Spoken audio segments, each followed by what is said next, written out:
Hati kami mengucap syukur karena kami tahu Tuhan bahwa hidup kami yang sangat berharga ini ditopang penuh oleh Tuhan dan bahkan masa depan kami penuh dengan pengharapan. Kami mengucap syukur buat firman demi firman yang terus kami bisa sampai hari ini dengar dan kami percaya Tuhan bukan sekedar hanya mendengar saja, hidup kami dikuasai firman Tuhan. Kami tahu Tuhan firman-Mu menjadi pelita dan pedoman bagi langkah hidup kami. Kami sambut firman kehidupan di dalam nama Tuhan Yesus. Kami berdoa dan mengucap syukur, kita sama-sama katakan amin. Amin. Haleluya. Silakan duduk. Shalom. Kita buka pagi hari ini dari Kejadian pasal yang ketiga, dari ayat yang pertama kita baca sampai ayat yang ke-6. Menyambung dari yang saya khotbahkan bulan lalu tentang kuasa kebangkitan dan posisi kita di dalam Tuhan. Kita sekarang perlu mengerti akar daripada dosa yang manusia lakukan. Karena setelah ada kuasa kebangkitan, setelah kita terima Yesus sebagai juru selamat, tetap saja pasti kecenderungan-kecenderungan dosa tetap ada, pergumulan tetap ada, karena kita hidup di dalam dunia yang sudah jatuh. Itu sebabnya kecenderungan dosa itu semuanya diakibatkan karena akar daripada dosa yang sudah dilakukan. Nah, itu sebabnya modus operandi, cara menipunya dan lain sebagainya masih tetap mirip-mirip seperti dulu. Kalau kita mengerti dan kita bisa mengerti skema daripada iblis, kita tahu bagaimana menangani hidup kita hari lepas hari. Paling tidak kita mengerti, saya ini punya kecenderungan seperti ini karena memang ada akar dosa yang terjadi di dalam kehidupan manusia. Kejadian pasal yang ketiga, ayat yang pertama mengatakan, adapun ular, ialah yang paling cerdik dari segala binatang di darat yang dijadikan oleh Tuhan Allah.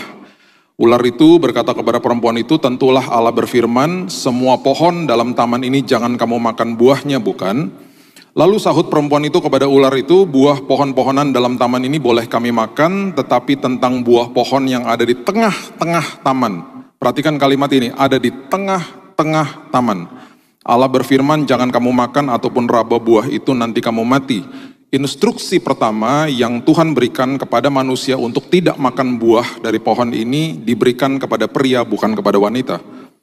Nah, yang meresponi iblis di ayat ini adalah wanita. Berarti suaminya sudah melakukan tugasnya memberitahu kepada istrinya. Masalahnya suaminya ada di situ.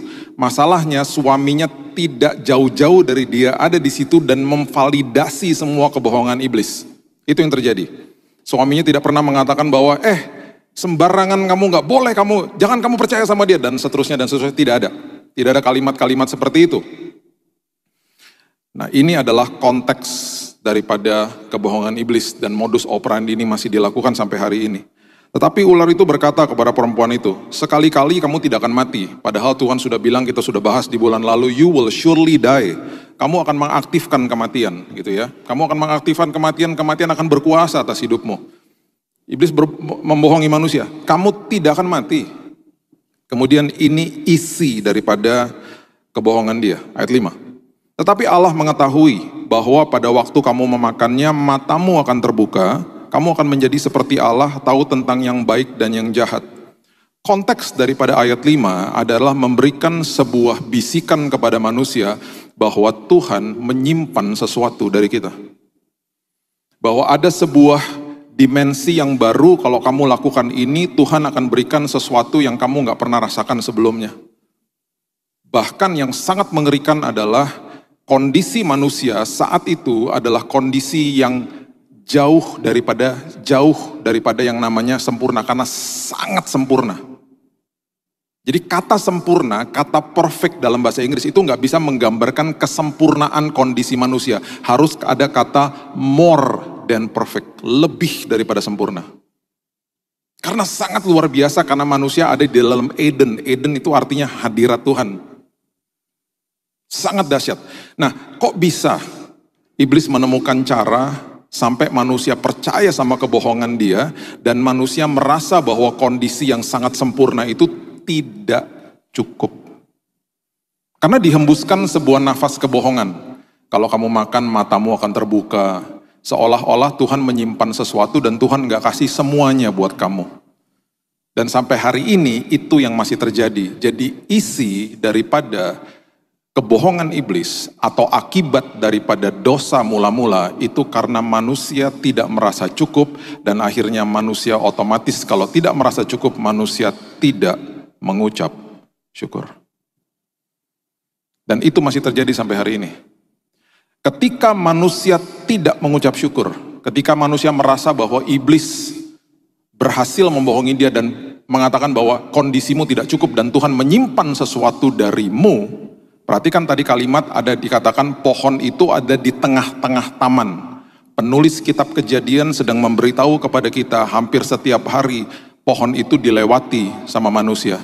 Dan tidak pernah dicatat bahwa pohon itu kelihatan menarik. Setelah manusia percaya kepada kebohongan iblis, ayat 6 terjadi, dikatakan begini. Perempuan itu melihat bahwa buah pohon itu baik untuk dimakan, itu yang pertama. Sedap kelihatannya, itu yang kedua. Lagi pula pohon itu menarik hati karena memberi pengertian, itu yang ketiga. Nanti kita kembali ke situ. Lalu ia mengambil dari buahnya, dimakan, diberikan kepada suaminya yang bersama-sama dengan dia. Suaminya dari tadi ada di situ. Suaminya tidak mengatakan jangan. Suaminya tidak mengatakan kepada dia, kamu pergi dari hadirat si iblis, kamu pergi dari situ. Tidak, suaminya memvalidasi semuanya. Suaminya juga percaya. Dan akhirnya suaminya pun memakannya. Di hari manusia tidak merasa cukup. Di hari itu manusia tidak mengucap syukur. Ketika manusia tidak mengucap syukur, dosa kelihatan menarik. Dan itu masih terjadi sampai hari ini.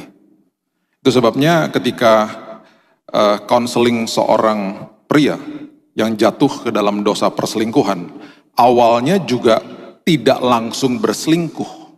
Karena anak Tuhan sudah tahu kebenaran, dihembuskan nafas kebohongan persis seperti ini. Dikasih tahu sama hidupnya, hidupmu gak cukup.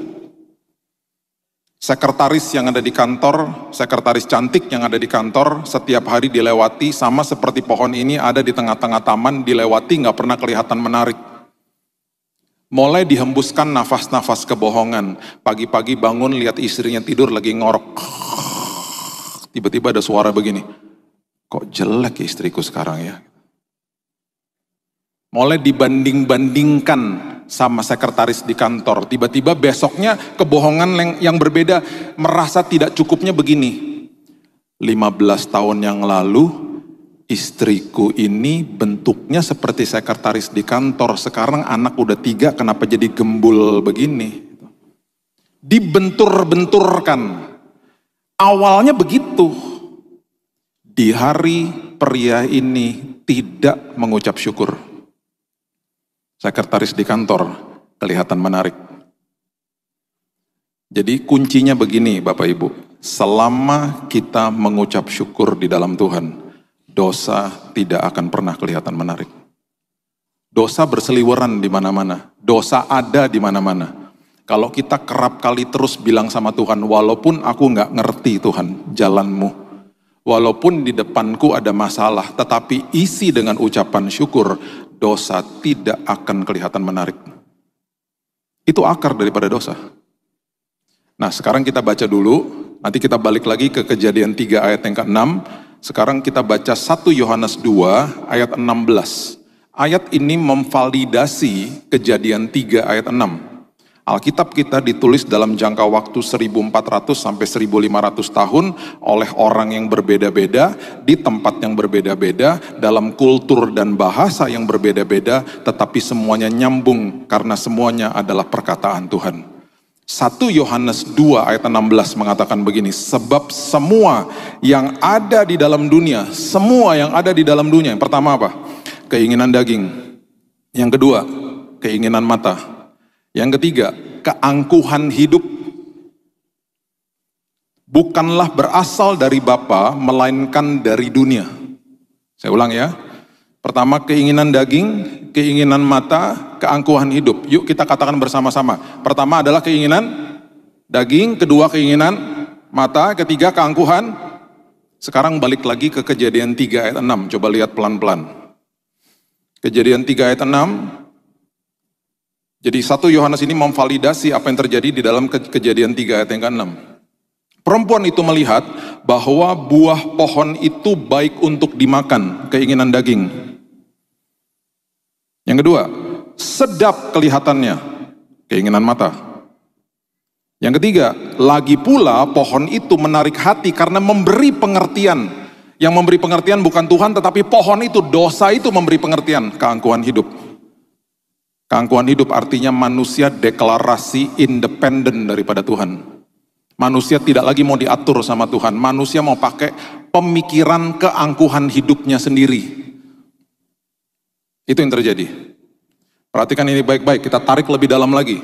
Ya, keinginan daging dan keinginan mata berbicara tentang buah. Keangkuhan hidup berbicara tentang pohon. Korelasi pohon dengan buah, pohon adalah rumah daripada buah. Dasar daripada kehidupan, dasar daripada kehidupan hati dan pikiran kita, dasar dari segala-galanya. Kalau kita percayanya salah, kalau kita mau independen dari Tuhan, buahnya yang keluar, tindakan dan perkataan, pasti keinginan daging dan keinginan mata. Karena buah berbicara tentang tindakan dan perkataan kita. Kita tarik lagi lebih dalam. Apa yang terjadi saat ini? Relevansinya apa sama yang terjadi saat ini? Begini, gak usah jauh-jauh. Waktu kemarin, waktu ada COVID, kita ada istilah namanya new normal. Bagi saya new normal udah terjadi dari tahun 80-an bahkan. Dulu tahun 86 saya mendarat di kota namanya Tulsa, Oklahoma. Dikirim sama orang tua saya sekolah di sana. Saya belum bertobat. Selagi belum bertobat dalam perjalanan hidup saya yang sangat rusak saat itu, saya melihat di depan mata saya, kepala saya sendiri, negara Amerika yang takut sama Tuhan. Dan saya nggak pernah lupa, saya nonton channel, saya masih ingat channelnya namanya C-SPAN, C-SPAN gitu tulisannya. Itu hari Sabtu, Presiden Amerika mengundang hamba-hamba Tuhan untuk menopang dia dalam doa. Dan waktu sedang didoakan, Presiden Amerikanya berlutut, dan ada satu momen ketika, saya lupa siapa ya, mungkin Billy Graham atau ada beberapa pendeta yang hadir pada saat itu, di dalam breakfast meeting di White House. Itu tangannya diambil sama Presiden, ditaruh di atas kepalanya. Kamu tumpang tangan atas kepalaku, supaya aku bisa memimpin negara ini dengan roh takut sama Tuhan. Itu negara yang sangat takut sama Tuhan. Tiba-tiba, mulai dipimpin, mulai beralih kepada kelompok liberal, dan di saat itu tiba-tiba mereka menyuarakan begini, keangkuhan hidupnya mulai muncul, tolong legalkan aborsi. Keangkuhan hidup. Yang mau dilegalkan apanya? Undang-undang, pohonnya, supaya melegalkan tindakan daripada mereka. Dengan kata lain, mereka katakan begini, kami mau melakukan seks bebas, kalau terjadi kehamilan itu harus dilegalkan untuk melakukan aborsi. Jadi namanya pro-choice. Pro-choice itu artinya kami boleh pilih mau aborsi atau tidak. Kalau kami memilih untuk aborsi, tolong dilegalkan pohonnya, keangkuhan hidupnya. Yang dilegalkan apanya? Keinginan mata dan keinginan daging, buahnya, tindakannya.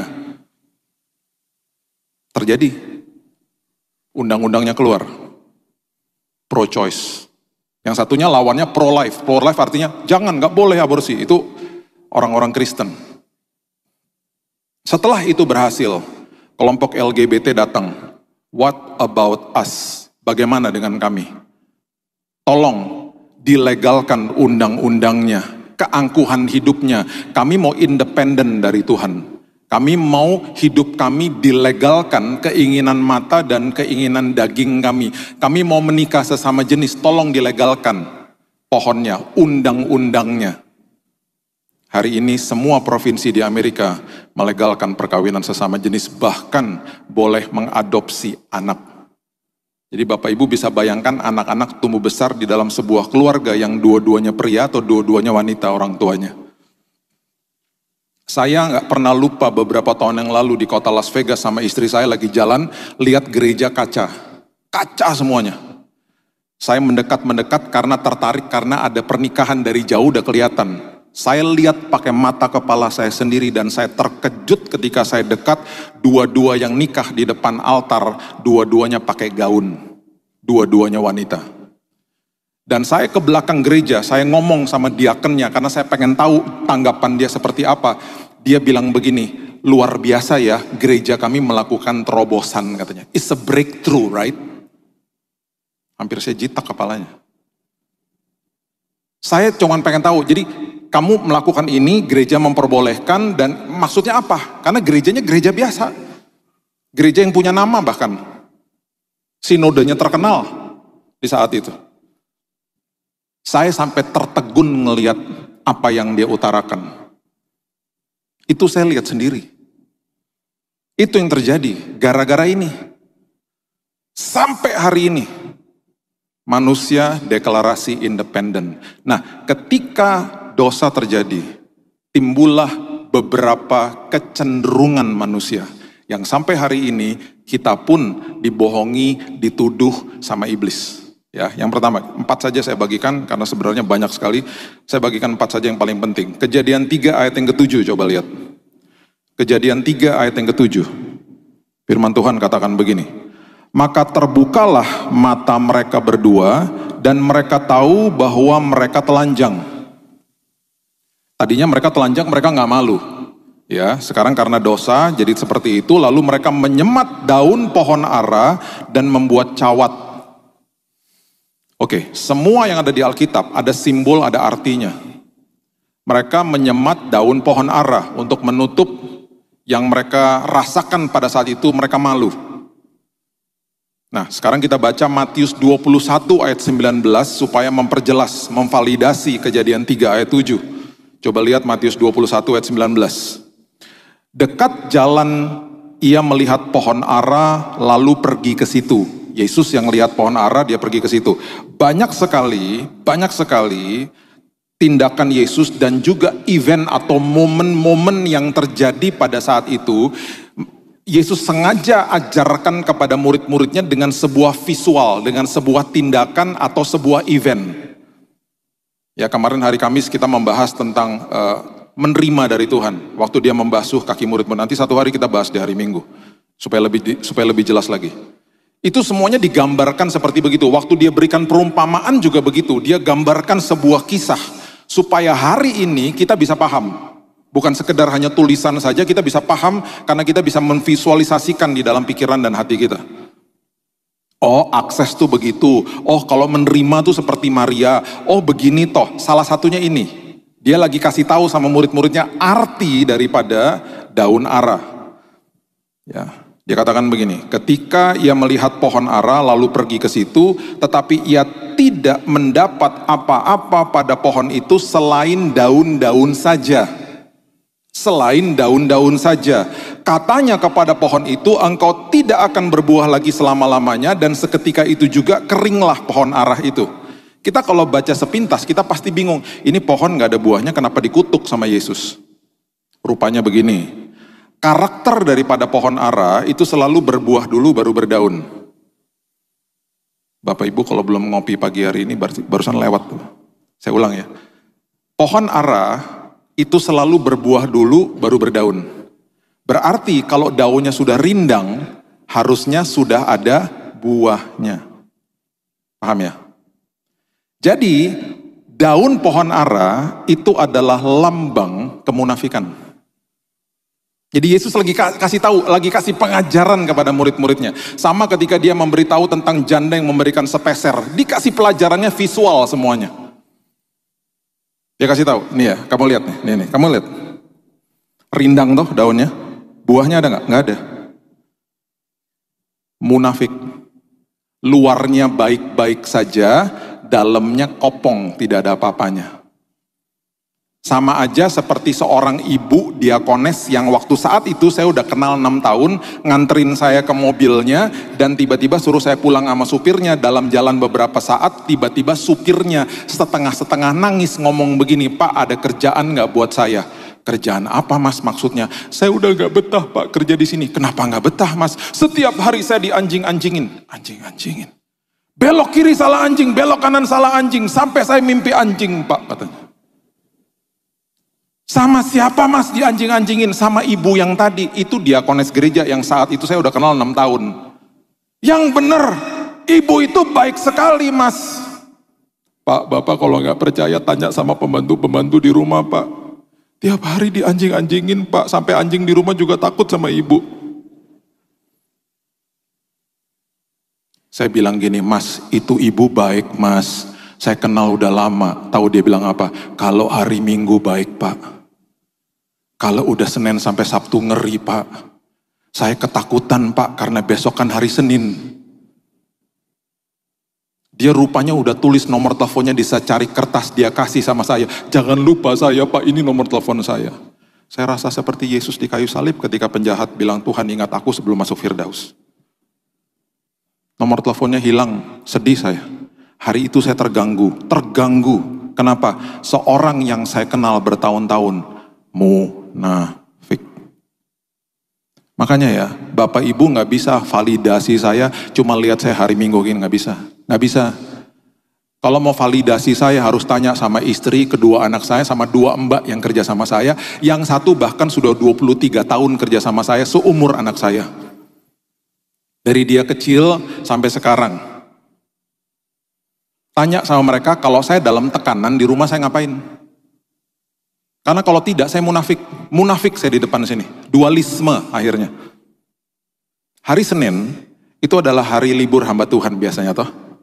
Ya, saya ini kan pelayanan sampai sore, nanti malam balik Jakarta, ambil pesawat yang paling malam, balik. Hari Senin biasanya tidur sampai jam 9. Mbak di rumah biasanya juga udah tahu.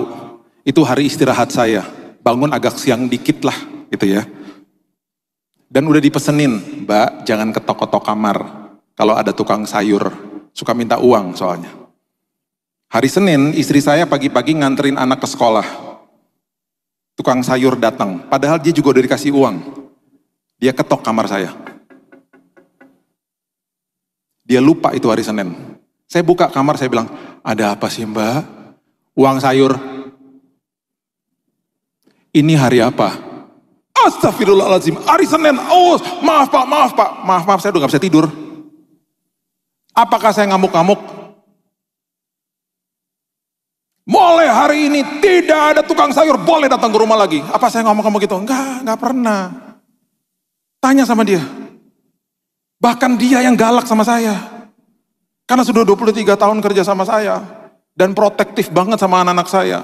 Dulu kalau anak masih kecil-kecil, kalau saya bawa mereka pergi malam-malam dan itu hari sekolah, dan anak-anak itu nggak tidur siang, saya ditelepon sama dia loh. Dan kalau telepon ya, nggak pernah bilang halo, nggak, langsung gini, posisi di mana? Posisi apaan? Posisi di mana? Gitu. Udah dekat rumah Mbak. Loh, ini ya saya kasih tahu ya. Ini anak-anak gak tidur siang. Besok kan hari sekolah. Kenapa sampai malam gak pulang-pulang? Cek ditaruh teleponnya. Halo. Anak-anak aku kok kamu yang sewot gitu coba. Saya hanya bisa tersenyum karena saya tahu hatinya dia. Badannya besar. Kalau masak jagonya luar biasa. Kalau mobil sudah pulang, anak-anak sudah tertidur. Itu sekuat gitu, dia bisa angkat satu di tangan kanan, satu di tangan kiri, sambil jalan masuk ke rumah sambil ngedumel, anak-anak dibawa-bawa aja, ya anak-anak gue juga, kamu yang sewot sih, tapi saya gak pernah ngomong gitu, saya ketawa sama istri saya, ini betul-betul sayang banget sama anak-anak. Validasi hidupmu. Jangan jadi orang yang dualisme. Ingat ibadah jalan terus. Kita udah pernah dengar firman itu di sini ya. Ibadah jalan terus bukan sekedar di tempat ini. Nanti doa berkat disampaikan ibadah jalan terus. Tularkan budaya kerajaan sorga dimanapun kita berada. Ya. Yang kedua, Kejadian 3 ayat yang ke-8 mengatakan begini. Kejadian 3 ayat yang ke-8. Ketika mereka mendengar bunyi langkah Tuhan Allah yang berjalan-jalan dalam taman itu pada waktu hari sejuk, bersembunyilah manusia dan istrinya terhadap Tuhan Allah di antara pohon-pohonan dalam taman. Yang kedua, manusia ketakutan sama Tuhan, bukan takut sama Tuhan. Beda. Dan ini kecenderungan masih dibohongi iblis sampai hari ini. Saya nggak berani datang ke gereja, Pak, karena saya ada dosanya. Saya nggak berani berdoa, Pak, karena saya nggak layak, dan seterusnya. Manusia ketakutan sama Tuhan, bukan takut sama Tuhan. Takut itu artinya reverent, hormat sama Tuhan. Ketakutan sama Tuhan. Ingat, Tuhan tidak pernah berseberangan sama kita. Kasih karunia-Nya cukup bagi kita. Kita sudah dilayakkan sama Tuhan. Ingat itu. Ingat kasih-Nya yang luar biasa, belajar terima. Salah satu format ketaatan yang gak pernah dibahas, itu adalah belajar nerima. Kita pikir kalau ketaatan saya harus berusaha terus-terus. Enggak, salah satunya adalah belajar terima seperti Maria.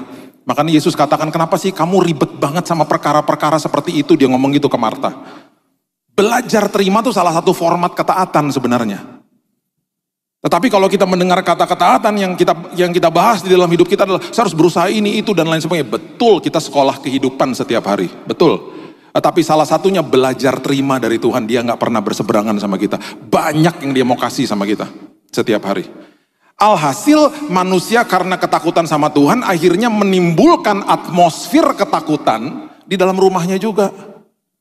Ya, salah satu contohnya adalah gini. Efesus 6 ayat 4, coba lihat.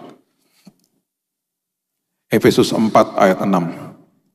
Dan kamu bapak-bapak, janganlah bangkitkan amarah di dalam hati anak-anakmu. Didiklah mereka di dalam ajaran dan nasihat Tuhan.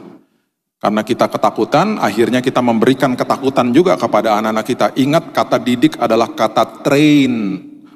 Train itu berarti gerbongnya. Jangan suruh anak ke gereja kalau kita nggak jadi gerbongnya, kasih contoh bahwa kita ke gereja. Ke gereja sana, sementara kita nggak ke gereja. Train, didik. Didik berarti apa? Memberikan didikan dalam penuh kasih karunia dan kasih lihat sama anak kita, saya lakukan hal yang seperti itu. Papa saya adalah orang yang sangat-sangat luar biasa. Saya nggak pernah ngelihat orang seperti dia yang dalam hidupnya saya nggak pernah ngelihat dia stres. Kalaupun dia stres saya nggak tahu. Satu-satunya momen yang dia lakukan dan dia marah kepada anak-anaknya adalah ketika kami sedang berdoa malam-malam mesbah keluarga dan kami berdoanya asal-asalan. Tanya sama adik saya Jesse, sama. Biasanya kalau disuruh berdoa, kalau waktu masih SMA kan kita berdoa asal-asalan. Cuman saya sama Tuhan yang tahu. Makasih Tuhan, cuman gitu. Orang juga nggak ngerti saya ngomong apa. Tiba-tiba mukanya di depan saya, orang yang gak pernah marah. Gak pernah marah, kalau negor tuh baik-baik. Tetapi jangan main-main kalau datang ke hadirat Tuhan sama dia. Dia bisa ada di muka saya dan dia bisa berteriak, sekali-kalinya dia berteriak tuh ketika saat itu. Siapa yang suruh berdoa seperti begitu? Hormati Tuhan. Saya sampai kaget dan nangis. Besoknya ketika adik saya disuruh giliran berdoa, doanya indahnya luar biasa. Tuhan terima kasih. Kami mengucap syukur buat hari ini. Berdoa karena ketakutan. Berdoa buat papa, bukan buat Tuhan. Itu train namanya, didik. Tanpa saya sadari, saya ajarkan itu kepada kedua anak saya. Saya nggak teriak-teriak ya, cuman saya ngomong sama mereka dan saya tegas sama mereka. Didik, jadi gerbongnya gitu loh. Dan selagi lakukan itu jangan bangkitkan amarah anak-anakmu. Minta hikmat sama Tuhan supaya bisa berbahasa-bahasanya mereka. Yang ketiga, manusia akhirnya saling menyalahkan. Kejadian 3 ayat 12 dan 13 mengatakan begini. Manusia itu menjawab, ya, Kejadian 3 ayat 12. Perempuan yang kau tempatkan di sisiku, dialah yang memberi dari buah pohon itu kepadaku, maka ku makan. Kemudian berfirmanlah Tuhan Allah kepada perempuan itu, apakah yang telah kau perbuat? Jawab perempuan itu, saling menyalahkan lagi. Ular itu yang memberdayakan aku, maka aku makan. Yang ketiga, kecenderungan kita selalu blaming games, karena kita selalu menuntut dari orang lain. Kita salahin Tuhan, karena kita tuntut Tuhan. Kita salahin diri kita sendiri, karena kita tuntut diri kita sendiri. Kita salahin orang lain, karena kita tuntut orang lain. Kecenderungan itu masih ada sampai hari ini. Jadi apa yang harus kita lakukan? Begini, di dalam setiap hubungan, selalu bilang begini sama diri kita sendiri, saya harus jadi orang yang tepat bagi pasangan saya. Yang masih jomblo, yang masih belum menikah, katakan kepada dirimu, saya harus mengambil keputusan hari ini, saya mau menjadi orang yang tepat bagi nanti calon pasangan saya. Berarti saya harus mempersiapkan diri, saya harus hidup kudus, saya harus benar, dan saya harus mempersiapkan diri saya buat nanti pasangan saya. Suami istri yang saling menuntut, alhasil yang terjadi pertikaian yang tidak ada habisnya. Karena saling menuntut. Dan saya mau beritahu kepada Bapak Ibu yang dikasih Tuhan, tidak ada orang yang tepat bagi kita, nggak ada. Itu mitos. Saya lagi menanti orang yang tepat, Pak, nggak ada. Itu mitos. Nggak ada satupun orang yang bisa menjawab kebutuhan kita dari A sampai Z, nggak ada. Kecuali Tuhan. Jadi berarti mindsetnya harus dirubah. Bangun pagi, kita harus mengambil mindset seperti begini. Saya harus jadi orang yang tepat bagi suami saya. Suami bangun pagi, saya harus jadi orang yang tepat bagi istri saya. Ketika seperti itu, saling mendahulukan dalam memberikan hormat terima kasih. Terjadilah sebuah hubungan yang sangat luar biasa. Tidak blaming games akhirnya. Tidak saling menyalahkan. Ambil keputusan, saya mau jadi orang yang tepat. Bagi anak saya. Bagi orang tua saya. Bagi pasangan saya. Dan yang terakhir, yang iblis serang adalah identitas. Pada awalnya manusia diberikan nama sama, cuma gara-gara kejatuhan, manusia akhirnya suka menghakimi dan suka melabel-label. Kita pun dibohongi hari ini dengan label-label yang salah sama iblis. Coba baca Kejadian pasal yang kelima, ayat 1 dan 2. Perhatikan kalimat-kalimat ini. Kejadian pasal yang kelima, ayat 1 mengatakan, inilah daftar keturunan Adam. Pada waktu manusia diciptakan oleh Allah, dibuatnyalah dia menurut rupa Allah. Perhatikan kalimat ayat yang kedua. Laki-laki dan perempuan diciptakannya mereka. Ia memberkati mereka dan memberikan nama manusia kepada mereka. Pada waktu mereka diciptakan. Kata manusia itu artinya mankind. Dalam bahasa aslinya namanya Adam. Siapa? Dua-duanya. Pada awalnya nggak ada nama Hawa, yang diberikan adalah Adam laki-laki sama Adam perempuan. Bahkan waktu manusia diciptakan, wanita itu diciptakan sepadan dengan laki-laki. Saya nggak punya waktu ya untuk bahas semuanya, tetapi waktu proses pembentukan pria diciptakan, itu Alkitab memakai kata membentuk. Bahasa aslinya yatsar. Ketika wanita diciptakan, Alkitab memakai kata membangun. Karena dibangun dari atas pria. Makanya namanya woman. Woman itu berarti man with a womb. Pria yang ada womb-nya, ada rahimnya, namanya woman. Sepadan. Bahkan pria waktu akhirnya tahu bahwa wanita sudah dibangun dari atas dia, ya. Pria itu juga mengatakan hal seperti ini. Coba lihat di Kejadian pasalnya yang kedua, ayatnya yang ke-23, coba lihat. Ya.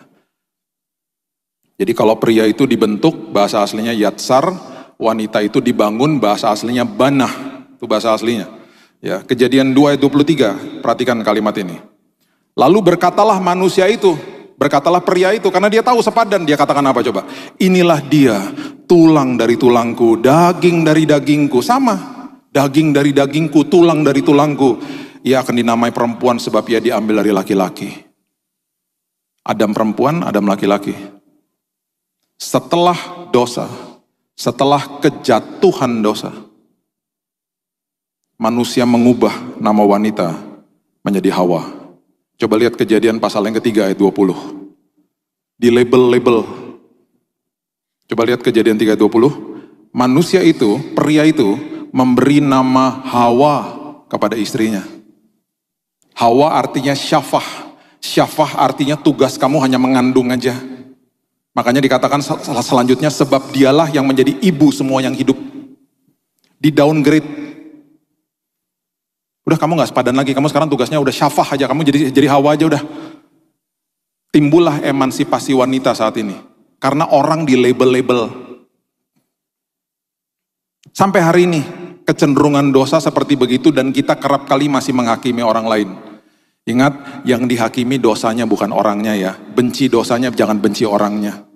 Negor nggak apa-apa karena kita menghakimi dosanya, bukan orangnya dihakimi. Itu tugasnya Tuhan soalnya. Kita menegur, nggak apa-apa. Ya, sampai hari ini manusia di label-label. Saya pernah awal-awal tahun 2000 masih belum ada aplikasi Gojek dan lain sebagainya. Nunggu taksi di pinggir jalan jam 11 malam setelah selesai kelompok sel sama teman saya. Nggak ada satupun taksi mau stop. Semuanya begini ngeliatin. Lama-lama saya sadar sama teman-teman saya orang Ambon. Dia bilang, lu serem sih. Lu juga serem sih. Dipikir kita penyamun kali ya. Padahal kita kalau kasih tips sama taksi besar loh. Gak ada yang mau stop. Saya pernah disangkain The Rock, ayo di atas Borobudur sana. Sampai orang ngantri mau foto. Termasuk satpamnya mau foto. Saya udah kewalahan, saya samperin satpamnya. Mas, jalan keluar lewat mana mas? Loh bukan The Rock toh, bukan ah. Yang terakhir paling parah. Beberapa bulan yang lalu saya nganterin jahitan istri saya ke seorang penjahit. Waktu saya nganterin jahitan, si tante ngomong gini. Punyanya Bu Gebi ya, yang suaminya hamba Tuhan itu. Oh ya, taruh situ aja. Ketus ngomongnya. Oh ya, makasih ya tante gitu. 2 minggu setelah itu istri saya ngambil jahitannya. Tante mau ngambil jahitan. Oh, yang waktu itu di drop sama supirnya ya. Loh tante, itu suami saya. Sejelek itukah saya sayang? Sampai saya nggak layak jadi suami kamu. Disangkain supir, disangkain penjahat, disangkain The Rock. Manusia suka label-label orang. Saya tutup dengan ini ya. Saya kalau keluar negeri, salah satu destinasi favorit saya dan istri saya itu adalah pergi hunting cari thrift store.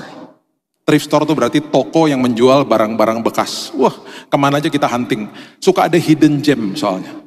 Kita mau lihat sih barang-barang yang udah dibuang sama orang tuh seperti apa sih. Kadang pasti banyak yang bagus-bagus, kadang-kadang nggak dipakai udah langsung dijual. Jadi harganya murah-murahnya luar biasa.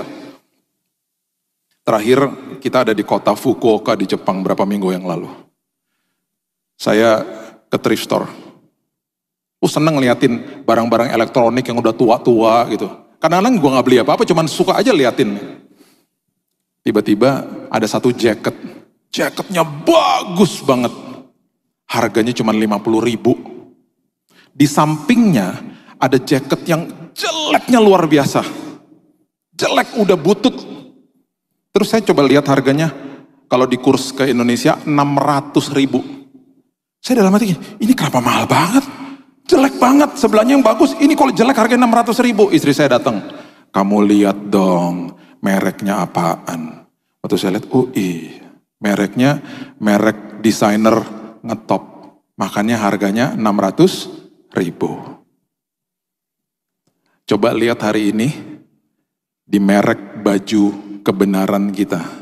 Ada tulisan apa? Sudah ditebus dan sudah dibenarkan. Jadi walaupun masa lalu kita buruk, walaupun orang label-label kita adalah ciptaan yang sangat indah. Dan harga kita mahalnya luar biasa. Karena kita ada tanda, di label ditebus, dibenarkan oleh Yesus. Itulah kita. Ya, itulah kita yang sudah dibenarkan sama Tuhan. Jadi hiduplah setiap hari seperti Paulus katakan, aku bermegah di depan kesengsaraan. Bukan berarti sombong, bukan. Percaya diri di dalam Tuhan. Aku luar biasa karena Tuhan saya luar biasa. Aku dahsyat karena Tuhan saya sangat dahsyat. Aku melakukan hal-hal yang luar biasa karena Tuhan saya luar biasa. Aku sudah ditebus dan aku sudah dibenarkan oleh Kristus. Berikan tepuk tangan kita untuk Tuhan kita. Bapak terima kasih, mengucap syukur buat hari yang indah ini. Kami belajar tentang akar dosa. Kami belajar tentang kecenderungan-kecenderungan manusia sampai hari ini. Dan kami tahu Tuhan, bahwa apapun masa lalu kami sudah dibenarkan, kami sudah ditebus oleh Tuhan. Apapun kecenderungan dosa kami Tuhan, kami belajar kami tidak mau dibohongi sama iblis. Pada hari ini kami percaya Tuhan, bahwa yang kami lihat adalah masa depan yang penuh pengharapan. Kami percaya Tuhan, sama seperti Alkitab, Rahab seorang prostitusi. akhirnya menjadi pahlawan iman.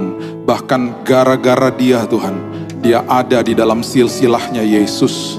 Apapun masa lalu kami, Tuhan yang lihat dan Tuhan yang tahu masa depan kami yang luar biasa. Itu sebabnya Tuhan, tolong supaya kami hari ini, kami tidak dituduh, kami tidak dibohongi. Pikiran dan hati kami betul-betul kami berikan untuk Tuhan, karena kami melihat masa depan yang luar biasa. Terima kasih Bapa, kami serahkan hidup kami dan masa depan kami dalam tangan Tuhan, dan kami pasti mengalami Tuhan. Di dalam nama Tuhan Yesus, kami sudah berdoa dan mengucap syukur. Kita sama-sama katakan, amin. Tuhan berkati.